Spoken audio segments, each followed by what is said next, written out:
ya teman-teman yang lain. Pertemuan ini merupakan pertemuan untuk DKV 2, khusus untuk DKV 2, tidak ada yang lain, dari 3 kelas pagi. Semua dari 3 kelas pagi, maksudnya siang, reguler. Dan di DKV 2 ini, sebelum saya mulai untuk nanti teman-teman itu bisa minta saran lah ke teman-teman yang lain, itu saya akan menjelaskan dulu pengumpulannya. Jadi jadwal pengumpulan kita ada pada tanggal 8 Juli atau Kamis ini tahun 2021. Jamnya adalah jam 12.20. Jam 12.20. Pastikan jangan terlambat pengumpulannya. Apa yang dikumpulkan dan apa yang harus dikumpulkan. Soalnya seperti apa saya akan share setelah ini. Jadi maksimal 12.20, saran saya pagi sudah ngirim supaya tidak terjadi, atau malamnya udah ngirim nggak apa-apa. Itu ke DKV 3. DKV 3 ke dkv.angga2019@gmail.com. Jadi ini alamat emailnya. Meskipun kalian sudah berkali-kali mengirim untuk asistensi pun, saya akan menuliskannya supaya semua jelas dan tidak ada alasan untuk tidak mengumpulkan. dkv@angga2019@gmail.com. Ini untuk jadwal untuk pengumpulan ke mana. Kita sekarang pindah ke soal. Ini soal yang akan diberikan ke kalian. Soalnya take home. Soal ujiannya seperti ini. Berdasarkan klien brief yang telah ditentukan sebelumnya sesuai arahan dosen, itu karena masing-masing kelas itu ada yang seperti kita, itu menggunakan online, kemudian ada juga yang menggunakan fiktif, tapi pada dasarnya beda-beda klien briefnya, dan itu akan berbasis pada setiap kelas. Makanya kelas-kelas yang lain mungkin berbeda dengan kalian, tetapi secara materi kita sama. Kelengkapan yang harus ada itu dari nomor 1 sampai nomor 9. Ini bagi yang sudah step 5 down harusnya sudah ada semua, harusnya. Bagi yang belum silakan untuk dituruti.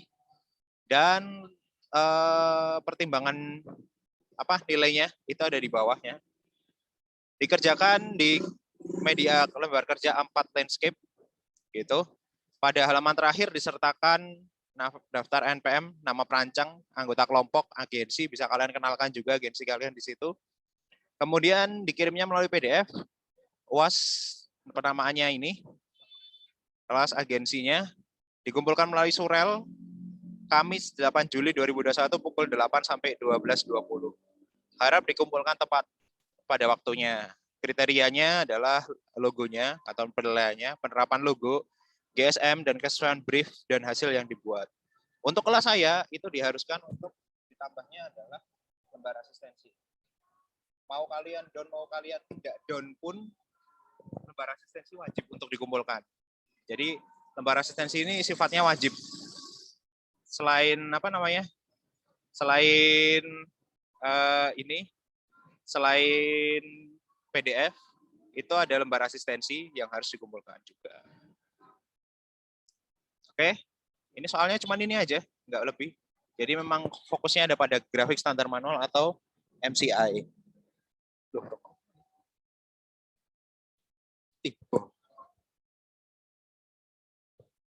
Oke, kemudian pada pada step berikutnya,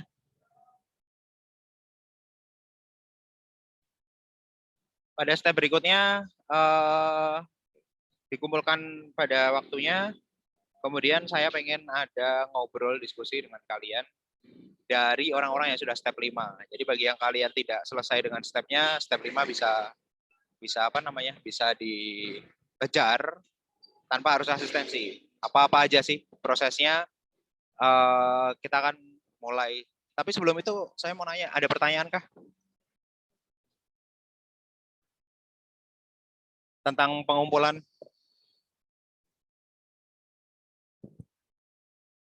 Pak, maaf Pak, mau bertanya.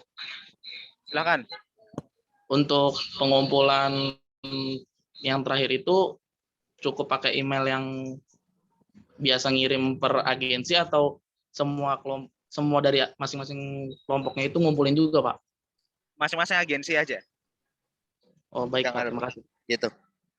Oke, jadi yang dikumpulkan dari seperti kemarin asistensi masing-masing agensi. supaya lebih hemat kalian juga. Jangan lupa untuk memberikan subjek email sesuai atau file email sesuai dengan yang sudah tadi ketentuannya. Gitu ya. Ada lagi pertanyaan?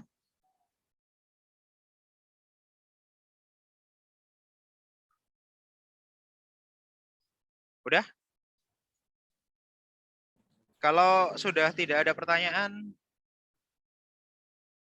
kita mulai saja diskusi pada sore hari ini. Jadi kita mulai diskusi pada sore hari ini untuk mengetahui bagaimana sih proses-prosesnya untuk step 5, apa saja revisinya, dan lain sebagainya. Kepada dua agensi yang bersedia untuk sharing, karena saya sudah tawarkan ke ke kelas-kelas yang lain yang bersedia, baru dua ini, semoga nanti kelas lain menyusul agensi yang lain untuk bisa sharing pengalaman sampai step 5.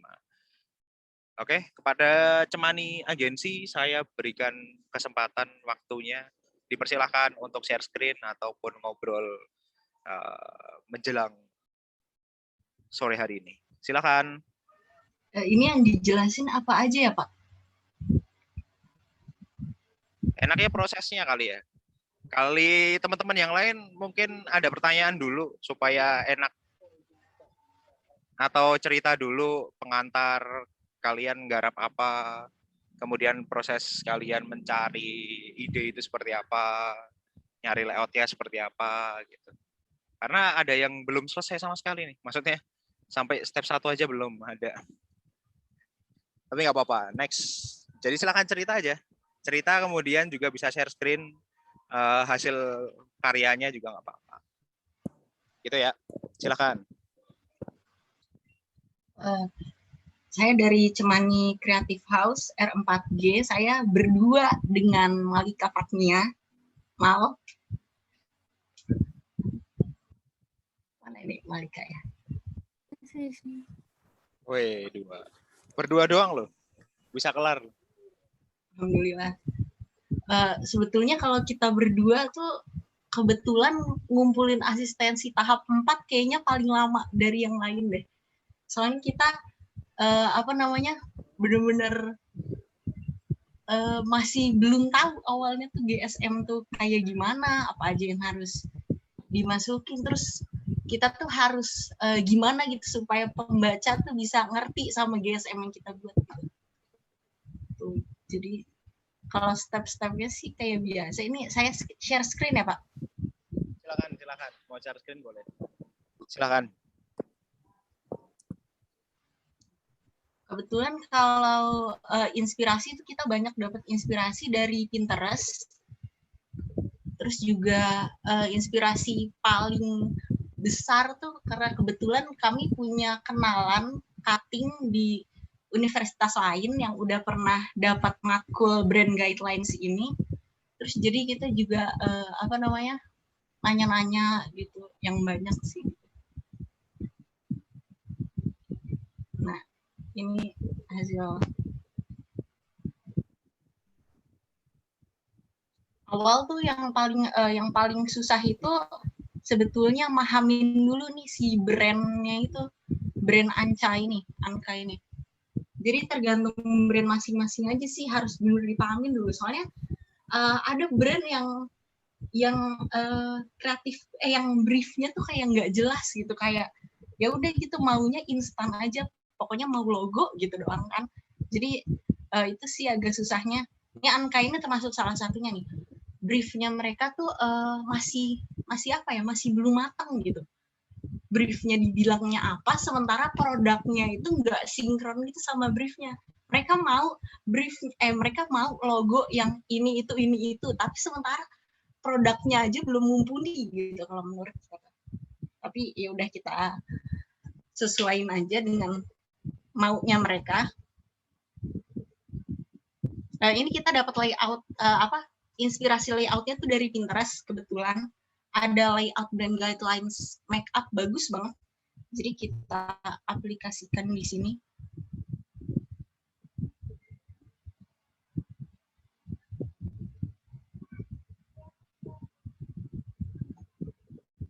ada prakata juga, biar pembaca atau desainer setelah kita yang megang ini tuh bisa paham gitu dengan apa yang ada di buku pedoman ini. Brand positioning kebetulan ini ngikutin dari ini juga, Jamu Ibnu yang dicontohin Pak Angga, nilai brand, personality brand, sama itu juga logo dan identitas. Nah ini nih konsep logo, ngejelasin konsep logo semua si detail-detailnya sebetulnya susahnya juga di sini nih.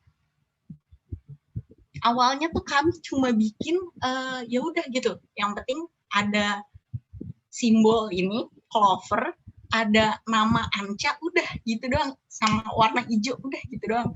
Terus abis asistensi tuh kayak kita jadi makin paham sih, alhamdulillah, kalau oh ternyata tuh benar-benar semuanya nih harus diatur gitu. Terus nih juga struktur warna, kebetulan waktu itu Pak Angga minta juga ke kami buat bikin tuh si struktur warnanya itu gimana, karena ada gradasi kan. Kita sertakan juga itu kemiringannya berapa gradasinya.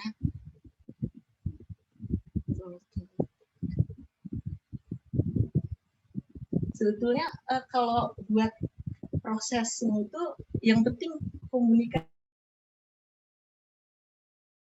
aja sih ya, sama bukan yang gimana banget gitu.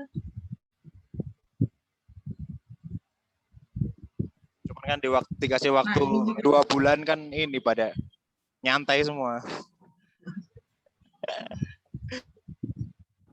Lanjut. Nah ini termasuk salah satu yang susah nih, yang tantangan juga dari Pak Angga. Pak Angga bilang buat mengatur nih latar bergambarnya. Karena kan kita harus ada dong penempatan logo nih, selain di ini logo reverse ini, terus latar warna ini kan harus ada juga ya di latar bergambar kan, gak menutup kemungkinan. Nah di sini tuh kita bingung harus naruhnya di mana yang sesuai konsepnya gimana gitu. Nah akhirnya ini solusinya tuh selain tadi ya, harus ditempatin di latar bergambar yang ada local color tone. Jadi tone-nya itu harus hijau-hijau gitu. Sama ini alternatif lain kan nggak semua foto pasti ada si local color tone itu kan. Jadi alternatif lain kalau nggak ada tuh foto ada hijau-hijaunya, ini ditambahin overlay 70% dengan warna sesuai warna brandnya. Struktur logo ini nyesuaiin aja sih dari elemen yang ada. Ini kita dari elemen R-nya, si register ini.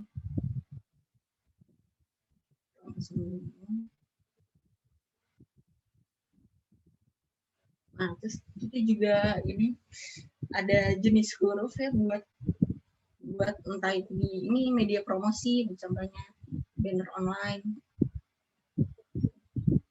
Sudah kalau misalnya yang ini mungkin sama aja sih sama brand-brand lain ya. Super grafik. Yang ini juga nih kami juga makasih juga ke Bentala, karena waktu lihat GSM-nya Bentala tuh pakai gini user interface. Nah sebelumnya kami nggak kepikiran sama sekali tuh buat bikin user interface. Terus setelah ngelihat Bentala, oh iya bisa juga ya ternyata bikin user interface buat website, buat media sosial. Oh ini tambah ada copywriting buat media promosi. Copywriting. Kayak slogan-slogannya nih harus gini. Hadiahi dirimu dengan sepatu yang luar biasa. Nah ini aplikasi media nih. Aplikasi media awalnya cuma dikit doang, tapi karena lihat juga GSM kelompok lain kebetulan saling berbagi.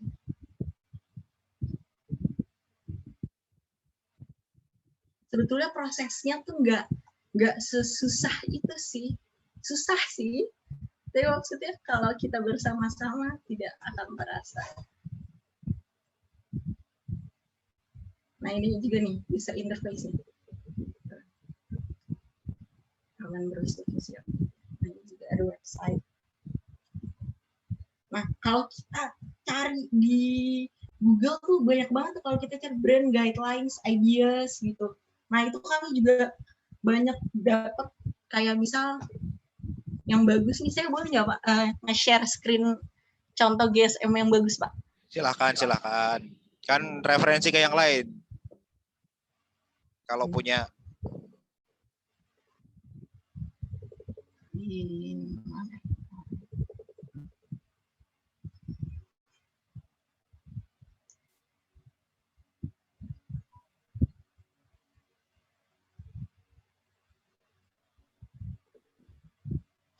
Nah, ini ada bagus banget nih. Aludium dari Jerman apa Spanyol gitu dia tuh. Perusahaan baja kalau nggak salah deh. Benar-benar simpel banget nih dikemasnya tuh. Tapi emang saya bingungnya awalnya kok dia nggak memperhatiin margin gitu. Marginnya kayak tapi bagus isi dalamnya.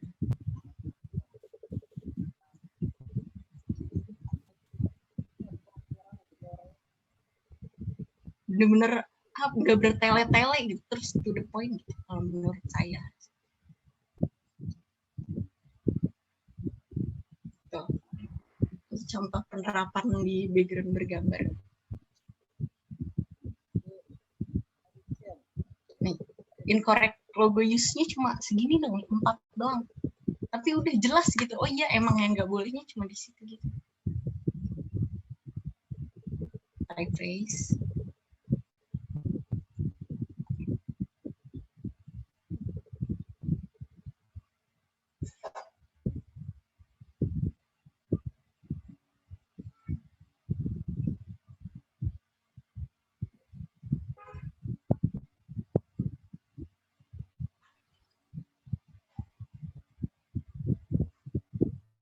Dari Spanyol nih, Spanyol. Nah itu sih Pak, kalau dari kami, kalau ada yang, kalau Malika mau nambahin mal, Malika juga kebetulan banyak juga nyari-nyari referensi brand guidelines yang bagus-bagus.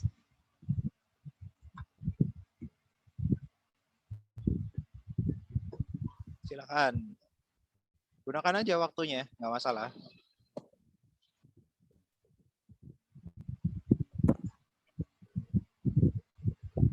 Nah, kalau ini dari kemarin kami ya, kalau GSM tuh contohnya di internet banyak banget. Jadi tinggal pinter-pinter ini ya, pinter-pinter nyari referensi ya. Ya ini nih, ini bagus. Dari paling keywordnya juga ya, nyari keyword di Google-nya itu yang pas.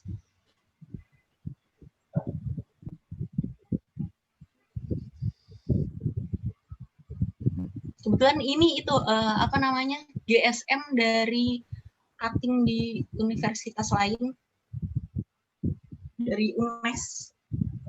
Ini juga bagus nih.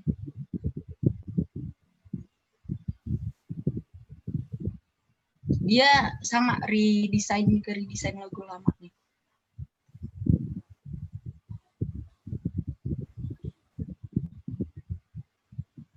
Nah, kami juga berpangku dari sini. Ini kan dia ada ini nih, kalau bisa dilihat ada gradasinya juga kan, cuma setelah asistensi dengan Pak Angga, ternyata gradasi juga harus diatur. Nah, dia nggak diatur kalau di sini. Ada logo grid.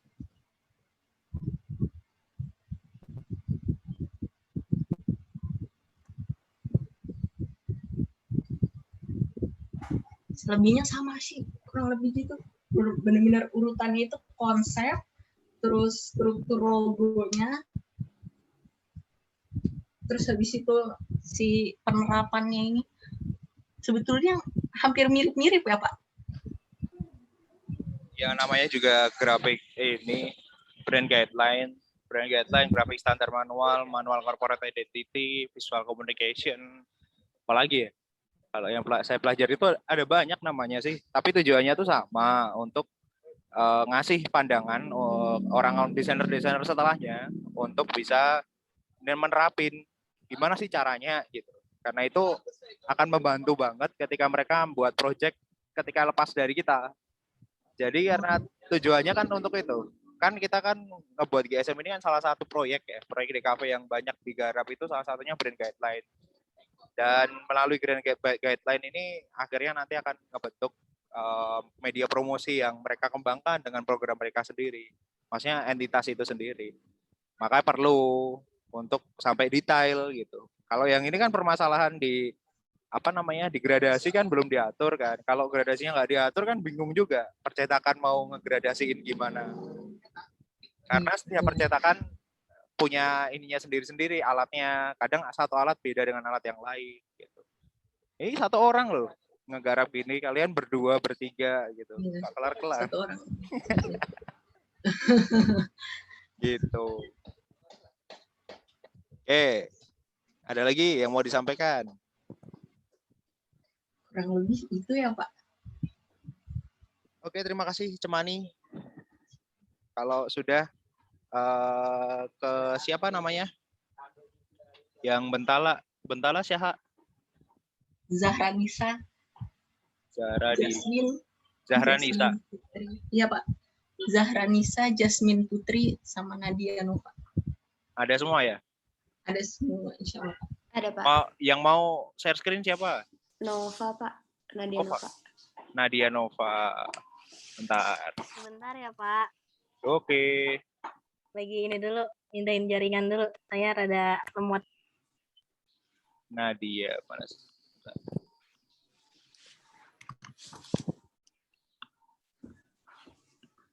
Oke ya, sudah host ya. Silakan untuk share screen. Apabila ingin share screen, bercerita pengalaman step 5-nya sampai step 5 gimana Bentala. Baik, Pak. Sebentar.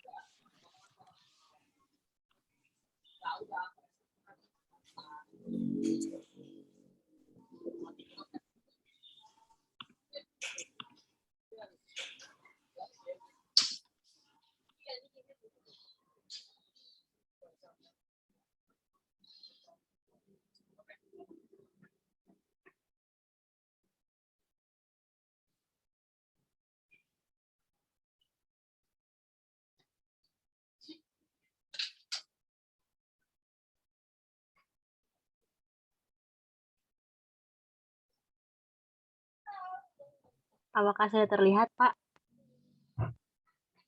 Kelihatan kok. Oke. Silakan.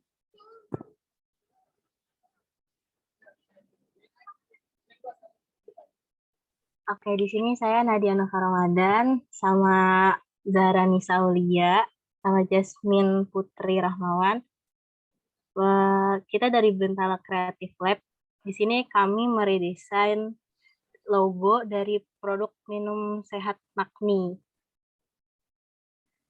Di sini kita buat GSM-nya itu lumayan banyak sih, ada 45. Ini isi dari introduction-nya. Kita di sini juga lumayan lama ngerjainnya, apalagi dari step 3 ke 4 itu kita sampai 1 bulan kayaknya dibuat asistensi ke Bapak karena banyak banget yang direvisi. Ini aja sempat ganti ganti layout beberapa di slide-slide yang tadinya udah jadi. Tapi akhirnya kita rombok dikit-dikit. Ini daftar isinya. Nah, juga sebenarnya kita tuh kemarin pas asistensi terakhir yang asistensi kelima, itu masih ada kesalahan karena kata Bapaknya di body type isinya GSM-nya itu masih banyak yang ukurannya masih belum bagus, belum rapih. Ukuran font hurufnya juga masih beda. Ini kita masih perbaikan sih, belum final banget. Banyak banget yang direvisi. Ini latar belakang logonya. Karena kan kita kan ngambilnya kan minuman sehat. Jadinya kita ngambil referensinya juga ngambil yang produk minumannya serupa, cuma yang biasanya tuh yang di online, karena kan Magni ini kan dipasarinnya di online. Jadi gimana caranya si produk ini terlihat berbeda sama saingannya, tapi kita redesainnya tuh nggak monoton soal minuman doang gitu. Jadi kita tambahin nih flat design dari anak perempuan karena kan kebetulan kan klien kita juga mintanya kan si logonya ini harus ada anak perempuan karena cerminan dari si si kliennya itu. Tapi kita redesign gimana caranya anak-anaknya tuh nggak terlihat kayak anak-anak banget dan kelihatannya tuh kayak minumannya itu bisa dinikmatin sama semua orang gitu. Nggak cuma anak kecil, dewasa juga bisa kayak gitu. Warna merahnya juga kita di sini lumayan banyak perhitungan sih, kayak mau warna merahnya kan dia cuma bilangnya warna merah doang. Jadinya kita nyari warna merah yang kalau kita masukin kan produk minuman kan kadang-kadang ada yang warna jusnya tuh warna merah gitu. Jadi kita nyarinya juga gimana caranya minuman ini tuh logo minuman ini tuh tetap kelihatan gitu kalau misalkan di di botol minumannya. Ini positioningnya, tagline kayak GSM pada umumnya. Great Healthy Drink sama Great Time ini juga kita lumayan banyak direvisi karena bapaknya kan sempat minta tagline. Kata dia kita tagline-nya tuh kayaknya bukan ini deh. Ada 3, cuma ini yang finalnya karena menurut kita kalau misalkan kita ngambil Great Healthy Drink-nya doang, kayaknya kurang menarik aja gitu. Jadi kita tambahin Great Time biar sasarannya juga tepat gitu, kayak gak monoton tentang minuman doang, minuman sehat. Jadi kan orang mikirnya supaya nih logo minuman tuh bukan cuma buat orang diet gitu. Ini komposisi logo. Ini juga kita banyak ambil referensi komposisi logo, grid system, konfigurasi warna. Ini kita lumayan banyak ngambil referensi dari Pinterest, terus Behance. Ini yang versi grayscale, versi putih sama yang versi hitamnya. Yang versi negatif. Nah, ini besaran minimum lumayan tricky karena kita juga awalnya kata bapaknya logo kita kan kurang simetris ya Pak ya. Dibilang persegi juga enggak, dibilang bulat juga enggak gitu. Dibilang persegi panjang juga enggak gitu kan ya Pak ya. Jadi kita gimana buatnya walaupun logo ini enggak simetris, maksudnya bukan simetris kayak enggak berbentuk kotak, enggak bulat enggak, tapi gimana nih logo nih tetap kelihatan sama orang rapi gitu. Kelihatannya kayak enggak berantakan gitu unsur-unsur dari logo si tulisan, si tagline-nya ini gitu. Enggak yang aur-auran gitu. Maksudnya aur-auran itu apa ya bahasanya ya? Enggak ngacak gitu. Jadi ngeliat orang tuh oh, ini minuman aku itu minuman kesehatan, minumannya tuh enggak cuma jual jus doang gitu. Ya, jadinya terlihat tetap tersusun gitu ya. Iya benar tuh.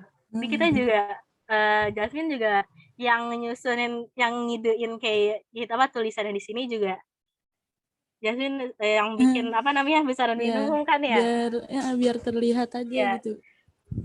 Lebih banyak tuh Jasmine sih yang nyusun kayak gininya nih yang grid sistemnya. Ini juga ruang kosong. Nah ini juga kita sempat direvisi sama bapaknya kan katanya ini silangnya kurang gede, terus kurang penempatannya juga kurang bagus gitu kan. Akhirnya ya udah kita tambahin. Ini juga tadinya kita nggak ada deh kayaknya awal-awalnya, terus kata bapaknya tolong kasih larangan lampu logo. Oh iya oke gitu. Ini konfigurasi warna. Nah ini warna merah, kita ngambil warna merah. Juga kita sempat nyari beberapa warna gradasi warna yang cocok supaya nggak ke pink, supaya nggak ke merah gelap. Ini jenis huruf.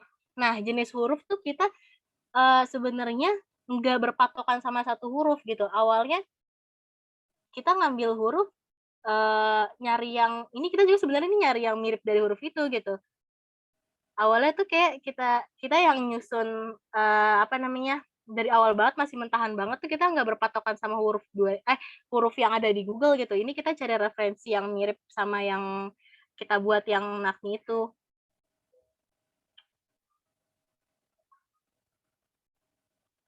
Ini elemen estetisnya kita buat ada air. Ini botol tuh interpretasi dari minuman. Ini juga kupu-kupu. Kupu-kupu kan logo sebelumnya itu dia minta diredesain, cuma pengennya tuh tetap ada kayak masih ada gambaran logo yang sebelumnya gitu. Jadi kita tambahin kupu-kupu juga supaya identitasnya tuh nggak hilang gitu dari yang sebelumnya. Ini ada penggunaan elemen estetisnya. Nah, di mockup ini sebenarnya kita itu lumayan banyak banget ide ngambil ini.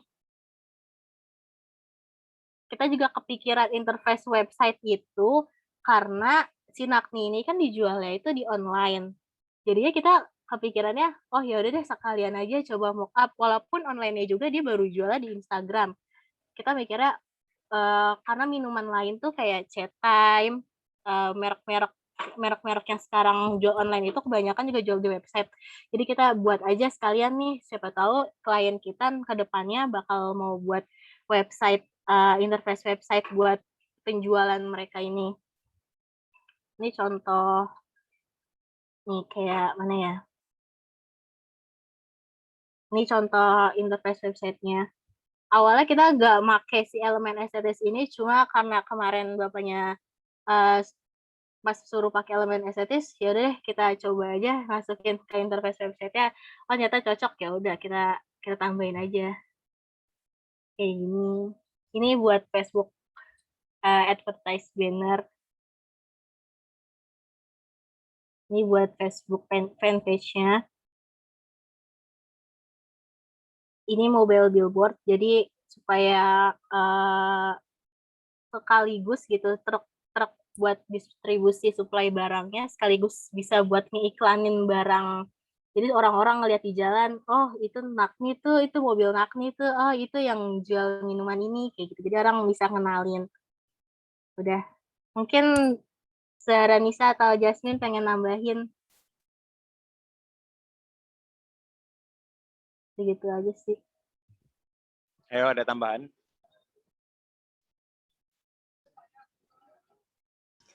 Ya biasa sih, cuma kita ngambil inspirasinya banyak dari internet sama ikut dari GSM-nya HUT RI yang ke-75 itu dapat ngambil contoh dari situ penyusunannya. Jadi kurang lebih hampir sama kayak gitu karena dia simple, terus nggak banyak yang ditambah-tambahin, jadi kita kurang lebih ngikut ke sana gitu sih. Oke, ada lagi?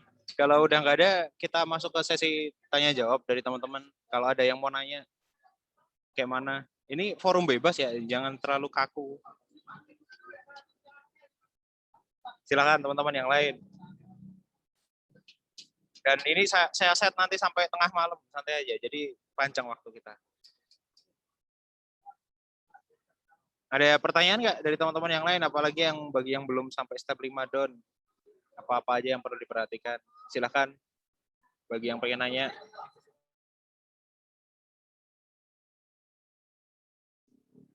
Ayo, bertanyalah. Ini kesempatan emas loh, dikasih forum kayak gini. Supaya besok kalian tidak terjebak pada nilai D. Karena jujur saya pribadi tidak merasa kasihan kepada mereka yang misalkan sudah asistensi sampai step 3, step 4, tapi saya kasih nilai D itu banyak gitu. Karena balik lagi, tujuan dari GSM ini kan memahami brand identity supaya bisa klik itu gimana sih gitu. Intinya di itu, tapi kan aplikasinya tadi dengar sendiri ceritanya berat, harus cari referensi dan lain sebagainya. Nah, bagi teman-teman yang belum kelar di step 5, boleh banget nanya di sini, saya berikan ruang diskusi untuk bisa ngobrol. Silahkan, bagi yang mau nanya, buka mic aja. Silahkan. Gak ada yang mau nanya nih. Gak ada yang mau nanya. Ayo bertanya lah. Karena takut bertanya sesat di jalan. Silakan kalau ada pertanyaan. Ini kayak kelas ya, lama-lama ya pada diem semua. Udah dibuat secair mungkin lah. Tapi nggak cair-cair juga. Berat emang ngadepin teman-teman tuh.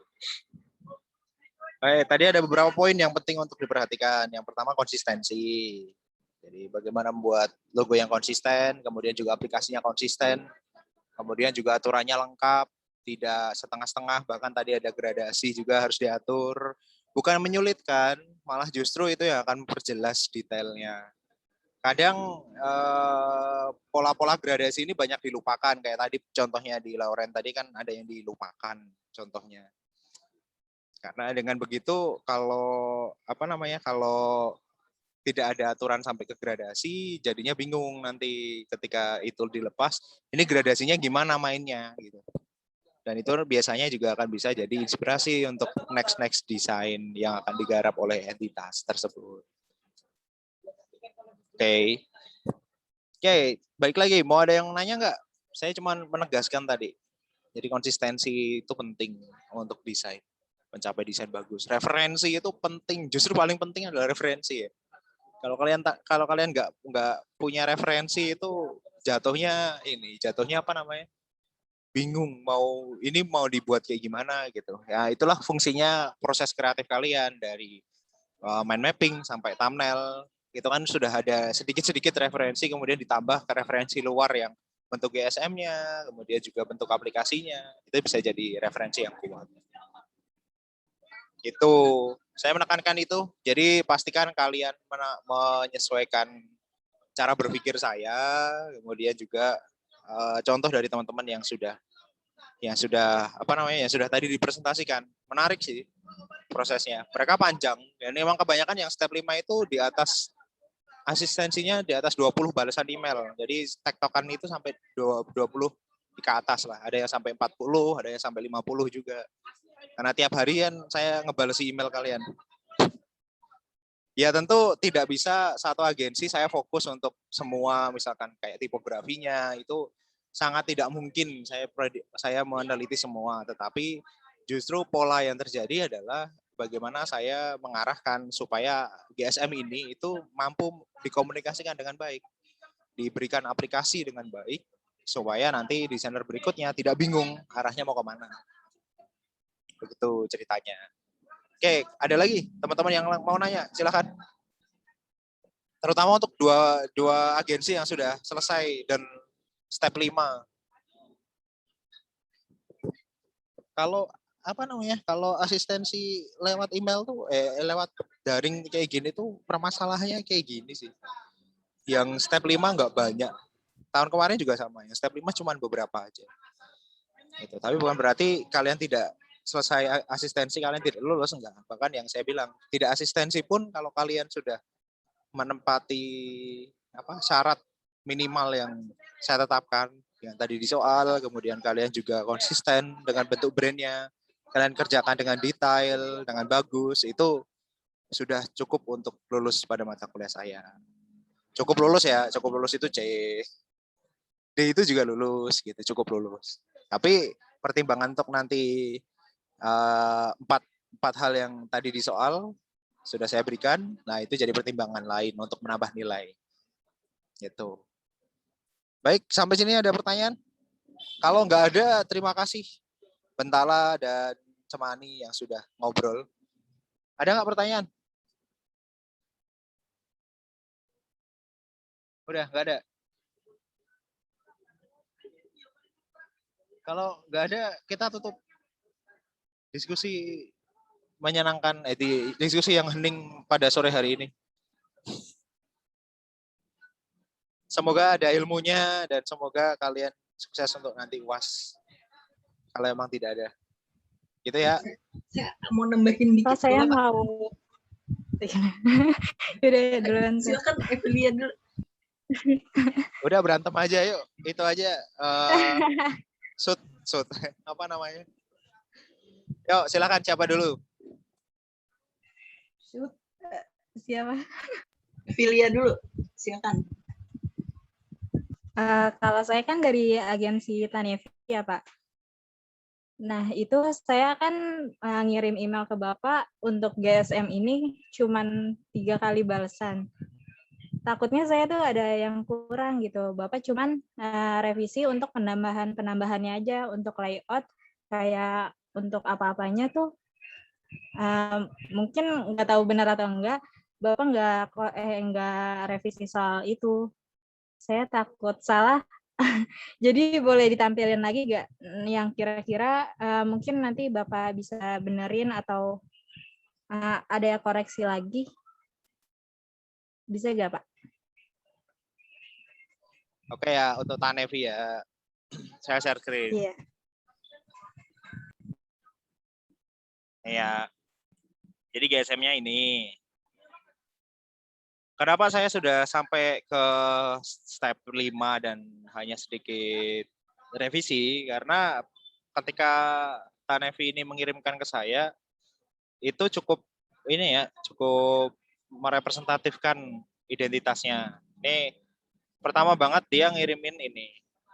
Jadi sekali asistensi itu langsung jadi gitu. Pertama tuh masih dalam bentuk gak jelas kayak gini.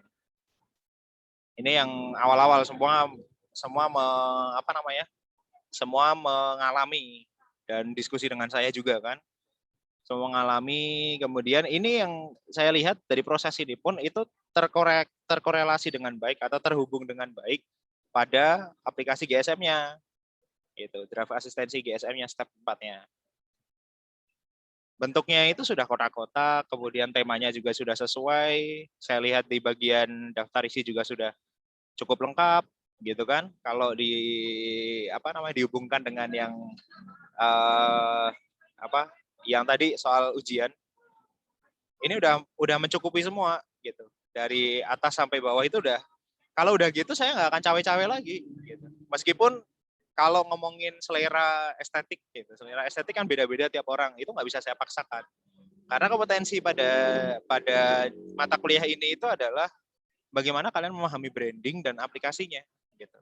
Dan koreksi dari saya nggak banyak untuk ini, karena sudah menurut saya pribadi sih sudah sesuai. Dia sudah tidak banyak neko-neko, jadi sudah. Karena ada agensi yang ini ya, ada agensi yang asal aja udah kirim, yang penting kirim gitu. Nggak kayak gitu yang saya pengen sebenarnya. Yang saya pengen tuh yang bentuk-bentuk kayak gini. Jadi ngomonginnya itu udah bukan teknis.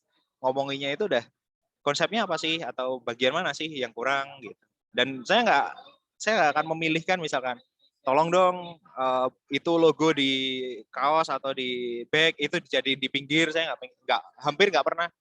Bukan hampir ya, emang nggak pernah ngarahin kalian. Coba tanya ke yang sudah step 5 Don. Apakah saya menentukan bentuk layoutnya? Kan enggak. Saya hanya memberikan masukan, bentuk layout ini itu tidak sesuai dengan identitasnya. Paling kayak gitu. Jadi untuk Tanevi yang sudah step 5 karena hari ini nggak mau ngomong, nggak mengajukan diri untuk ngomong karena yang saya tawarikan bagi yang pengen ngomong, yang nggak juga nggak apa-apa. Itu hasilnya seperti ini. Daftar isi, identitas, citra, konsep. Ini udah setema dengan konsep yang di awal. Kalau udah setema gitu untuk apa direvisi? Gitu loh. Untuk apa dikritisi? Kan udah terkonstruksi dengan baik. Super grafiknya juga udah. Layoutnya dengan super grafiknya juga sudah terhubung. Dia menggunakan kotak-kotak. Layoutnya juga menggunakan kotak-kotak. Kelar. Mau apa lagi? Mau apa yang direvisi? Kalau ngomongin selera beda ya. Kalau ngomongin selera, ini bukan selera saya. Tetapi kalau ngomongin kompetensi pada desain komunikasi visual 2, ini sudah sesuai dengan kompetensi. Itu saya sih. Gitu Natalia. Terjawabkah pertanyaannya? Terjawab, Pak. Ya udah. Kalau udah step 5 aman berarti. Nilai C didapat. Insya Allah. Karena gini, cara pengajaran saya itu berbeda dengan dosen-dosen DKV 2 yang lain. Mungkin DKV 2 yang lain kalau kalian pernah di DKV 1 dengan non saya atau bukan saya itu akan diarahkan. Diarahkan bagusnya kalau flat design kayak gini deh. Gitu kan? Bagusnya logonya kayak gini, biasanya kayak gitu. Biasanya diarahkan teknisnya. Kalau saya justru jauh lebih penting titik konseptualnya berangkatnya dari apa dulu. Karena disitulah yang nantinya akan membedakan antara satu desain dengan desain yang lain. satu konsep dengan konsep yang lain, satu GSM dengan GSM yang lain. Kayak tadi contohnya Bentala dengan Cemani, itu mereka beda aliran gitu, beda cara untuk mengaplikasikan GSM-nya. Begitupun dengan dengan kalian gitu. Dari ini menurut saya sudah satu tema, apalagi saya ngerti bagaimana proses kalian dari mind mapping, creative brief. Kalau udah sesuai ngapain lagi dievaluasi? Yang masalah kan gini kan kebanyakan kan. Udah buat nih mind mapping sampai thumbnail, sampai alternatif gitu kan. Tapi kemudian malah cari referensi lain yang itu tidak sesuai dengan mind mapping alternatifnya. Nah, itu masalah. Karena justru bukan pijakannya bukan dari yang dia buat, tetapi pijakannya dari orang lain buat. Oh, gue kayaknya pengen GSM itu deh. Ya udah gue buat sesuai dengan itu, tetapi tidak masuk ke konsep kita. Nah, itu masalah. Nah, biasanya saya koreksi lagi. Gitu. Tapi kalau emang batu, misalkan, ya saya pengennya kayak gini kok, ya wes.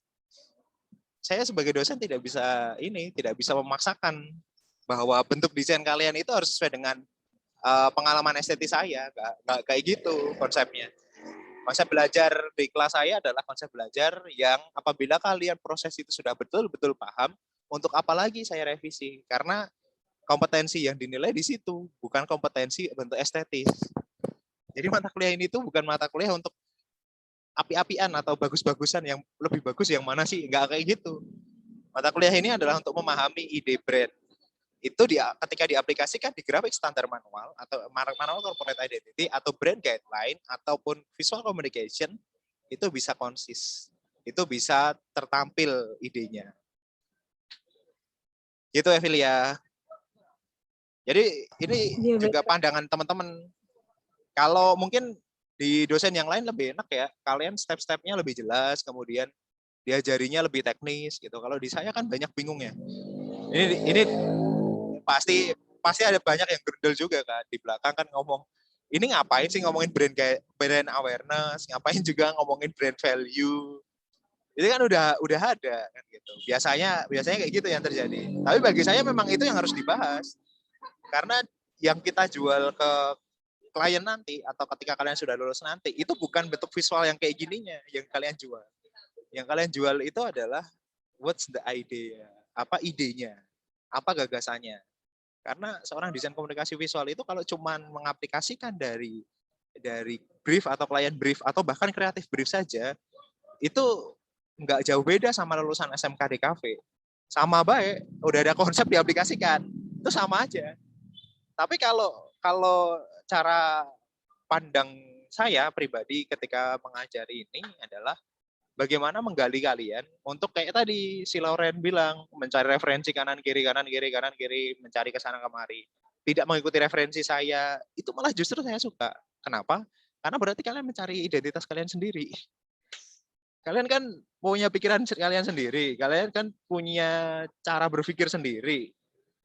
Saya tidak mau memaksa pemikiran saya ke kalian, tapi berpikirlah untuk diri kalian itu bagaimana bagusnya.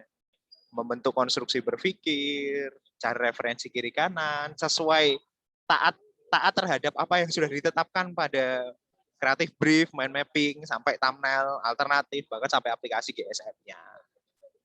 Itu Evilia, itu menjawab kenapa cuma 3 kali misalkan. Ya memang seperti itu.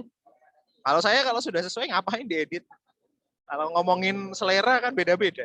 Selera saya bukan di sini, bukan yang kamu buat gitu, bukan agensi ini buat, tetapi agensi ini sudah memenuhi kompetensi untuk DKV 2. Gitu Evilia. Tanevi agensi. Iya Pak, terima kasih. Oke, ada lagi. Kalau kakak tingkat kalian biasanya ngomong gini ya. Yang paling sulit di kelasnya Pak Angga itu disuruh mikir. Bener. Gak jelas ini sebenarnya disuruh ngapain sih gitu kan. Nah itulah fungsinya untuk kalian tuh kuliah tuh enggak. Kan kalian kan biasanya dari SD sampai SMP kan hafalan, ujian itu apa yang dihafalkan dikeluarin di ujian kan gitu kan. Nggak pernah diajari untuk kenapa sebuah permasalahan itu muncul, kemudian kenapa permasalahan itu harus ada solusinya. Itu nggak pernah. Coba direfleksikan ke diri kalian masing-masing. Semua anak SD sampai SMP pasti kayak gitu. Disuruh hafalan, kemudian yang bisa hafal terbaik itu yang ranking 1. Padahal setiap orang nggak bisa apalnya buku, kan nggak kayak gitu konsepnya. Justru itu yang banyak menjebak kenapa kita akhirnya lulusan DKV, lulusan manapun sih, perguruan tinggi manapun itu di akhirnya jadi robot gitu. Jadi kenapa saya bisa ngomong robot, karena ketika lulus ya cuma visualizer doang. Oh, konsep kayak gini divisualkan, enggak kayak gitu cuy dunia tuh. Kalau lu mau ningkatin kemampuan, cara berpikir lu harus ditempa. Nah, menempa cara berpikir itu adalah seperti asistensi ke saya. Ini maksudnya Pak Angga kayak gimana sih? Banyak yang juga jabri ke saya, Pak, ini saya belum paham tentang ini, ya dijelaskan, saya jelaskan pasti gitu. Dan itu pasti ujung-ujungnya nggak teknis, maksudnya kamu meletakkan logonya harus di tengah gitu. Nggak mungkin. Impossible saya mengajari teknis ke kalian tuh. Karena hakikat desain itu menciptakan nilai, bukan membuat visualisasi saja.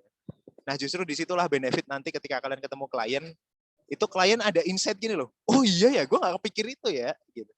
Kayak tadi yang di Bentala itu kan, oh iya ya, gue nggak kepikir grid time ya, kenapa harus ada grid time? Gitu loh. Nah, hal-hal kayak gitu yang sebenarnya saya pengen gali ke kalian itu. Sampai pada titik itu, titik di mana kalian menemukan sesuatu insight baru yang bisa kalian tawarkan. Apa yang bisa kalian tawarkan itulah kekuatan sebenarnya desain. Gitu, malah jadi kuliah jadinya. Tapi tujuan saya itu ya. Jadi jangan disalahpahami bahwa Pak Angga nggak memberikan guideline yang jelas. Memang saya orang yang nggak jelas. Itulah kenapa saya bisa S3 gitu.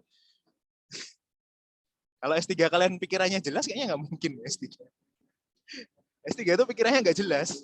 Bahkan cenderung ini ya, calon-calon penghuni RSJ. Nggak pernah jelas sama sekali. Gitu. Dunia ini kan kompleks, cuy. Dunia ini banyak diinterpretasikan dengan cara berbeda. Kalau kalian menyamakan sesuatu yang sama ya, kalian nggak bisa memaksakan monyet untuk naik pohon dengan ikan untuk naik pohon. Kalau ujiannya sama, ya gimana akhirnya? Jelas kalah ikannya kan. Gitu. Itu logikanya yang saya ajarkan ke kalian. Jadi pertanyaan tadi kenapa sedikit? Ya karena udah sesuai dengan kompetensi. Cara berpikir saya kayak gini. Jadi kalau kalian berharap bahwa saya akan membimbing kalian sampai detail lah, itu permasalahan besar. Karena di kuliah di luar negeri, itu bahkan cuma disuruh kasih buku doang. Nih lo gue kasih buku GSM, belajar, besok ngumpulin UAS. Gitu cuy. Enakan di Indonesia, masih diajari. Gitu teman-teman. Oke, setelah Evilia tadi, siapa yang mau nanya? Ayo, setelah Evilia tadi siapa yang rebutan? Saya Pak. Oh, silakan. Saya cuma mau nambah dulu sih tadi.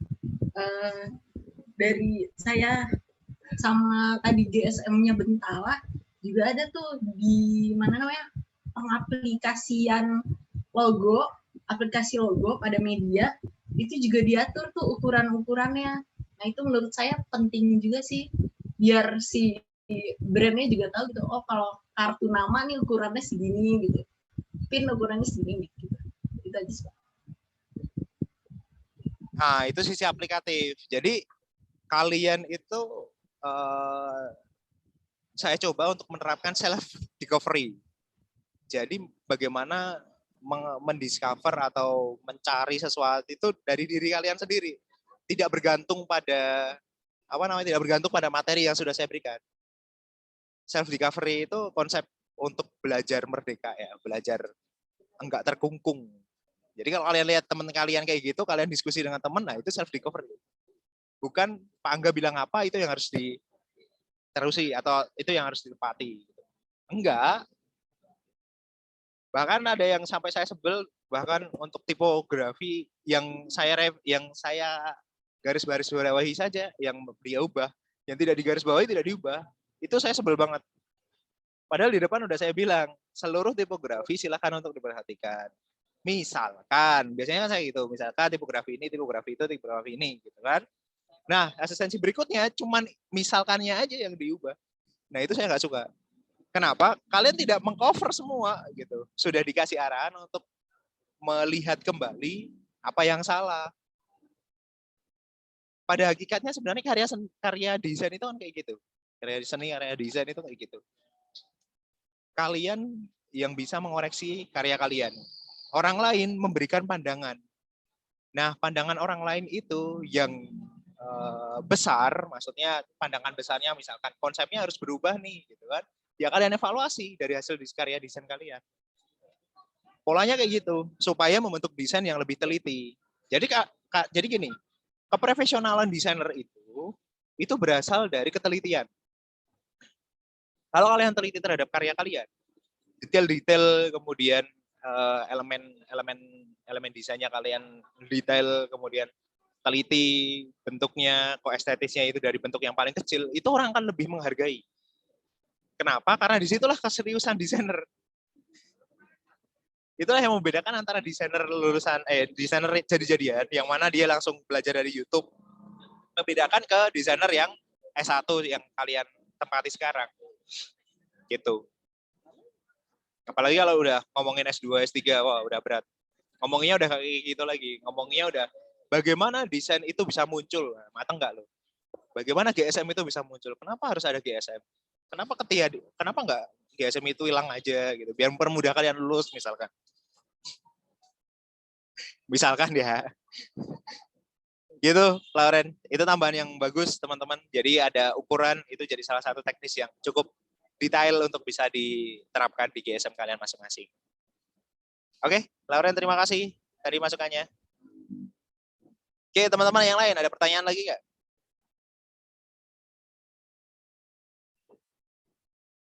Udah, nggak ada pertanyaan? Siapa lagi? Buka aja, buka mic aja. Nggak usah takut, saya nggak gigit yuk. Gitu. Oh ya, jangan berharap saya jadi pembimbing ini ya, pembimbing TA ya. Kalau jadi pembimbing TA jadinya kayak pembimbing GSM kayak gini. Arahnya nggak jelas.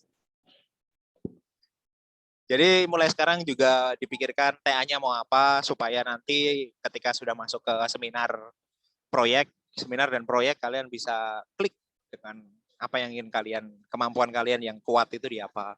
Ilustrasi, kemudian animasi kah, atau film kah, atau apa, sesuai dengan kemampuan minat kalian. Nggak bisa dipaksa itu. Tapi harus dicari mulai sekarang. Gitu. Ada lagi? Pertanyaan lain? Oh ya, tadi ada pertanyaan ini di WhatsApp. Pak, gimana kalau asistensi ini nggak selesai gitu? Nilainya apakah buruk? Enggak juga. Ya sudah saya bilang tadi, konsep penilaian saya sudah saya berikan. Kemudian asistensi ini adalah bentuk dialogis saya dengan kalian. Kalau saya sudah tetapkan asistensi DON, itu bukan berarti asistensinya itu bagus dan akan auto A, enggak kayak gitu. Asistensi DON itu berarti kompetensi kalian sudah cukup untuk DKV 2. Kalau DAN ya, gitu. Makanya bagi yang enggak selesai asistensi, kalian masih bisa dapat nilai A, bisa, enggak masalah. Sesuai dengan apa yang saya pikirkan, konsep berpikirnya. Dan juga kalian tidak hanya sekedar memvisualisasikan brand tersebut, tapi juga memberikan ide-ide baru untuk brand tersebut. Idenya apa? Gitu. Ada yang hashtag, ada yang menggunakan sosial media, ada banyak lah. Bisa digunakan strategi-strateginya. Dan ide itu berdasar pada analisis kreatif brief sampai thumbnail yang kalian lakukan sebelumnya. Karena ada dasar di situ. Oh, tadi kayak Nakni. Oh, ini baru ada di Instagram nih. Yang baru di mana ya? Di web misalkan. Nah, itu ide baru tuh. Ide yang bisa kemungkinan itu yang bisa dijabarkan. Gitu. Originalitas ide itu menjadi hal yang penting, tetapi tidak utama. Justru yang paling utama itu kalian lulus dulu. Yang penting aman lulus. Gitu. Karena saya terkenal tidak sering tidak sering memberikan nilai A. Kebanyakan nilai C, nilai B, C, D. Gitu. Oke, begitu. Jadi jangan putus harapan ya bagi yang belum step 5 down. Tapi tetap akan dikumpulkan lembar asistensinya untuk nanti UAS. Pertanyaan tentang UAS, pertanyaan tentang proses asistensi harusnya sudah terakomodasi dengan baik pada diskusi ini. Apabila ada pertanyaan, silakan untuk disampaikan pribadi ke saya atau di grup untuk ngobrol. Itu boleh. Saya available, saya nggak membatasi waktu karena saya juga sadar bahwa ketika saya kuliah, ketika perkuliahan pun saya tidak 100% datang ke kalian dengan kayak gini, langsung ngobrol face to face. Sebagai bentuk tanggung jawab itu, maka saya membuka diri untuk kapanpun bisa dihubungi. Kalau masuknya tengah malam, biasanya paginya saya dihubungi. Tapi kalau biasanya nggak ada, saya balas, misalkan kayak beberapa agensi, Pak saya sudah kirim gitu, nggak tak balas. Karena ya wes sudah kirim. Saya mau balas ya oke pun juga ya wes gitu loh. Maksudnya forward untuk dibalas itu kan cuma informasi aja. Tapi udah kalau dapat balasan bagi yang kemarin tanggal 2, sebelum tanggal 2 atau tanggal 2 pas itu sudah ngirim tapi belum dibalas, itu bisa chatting ke saya. Tapi bagi yang sudah lewat tanggal 2, lewat dari jam 00, nah itu biasanya saya biarin di email. Ada banyak. Saya share screen ya. Contohnya. Ini saya buka dapur berarti ya. Saya buka apa namanya? Rahasia asistensi. Ada banyak. Nah, saya balas di terakhir itu mana? Tahap 5. Oh, ini masih sore.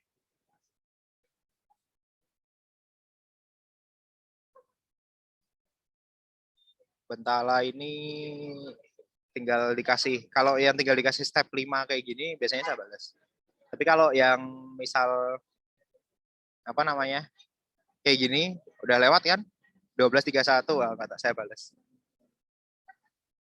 Itu pun saya balas paling ya sekedarnya saja, tidak asistensi yang seperti sebelum-sebelumnya yang mengkonstruksi bentuk-bentuk harusnya kayak gimana atau rambu-rambunya seperti apa gitu. Gitu teman-teman. Kalau nggak ada pertanyaan, terima kasih sudah datang pada pertemuan singkat ini. Semoga ada manfaatnya dan semoga UAS nanti kalian mendapatkan nilai yang terbaik. Gitu ya.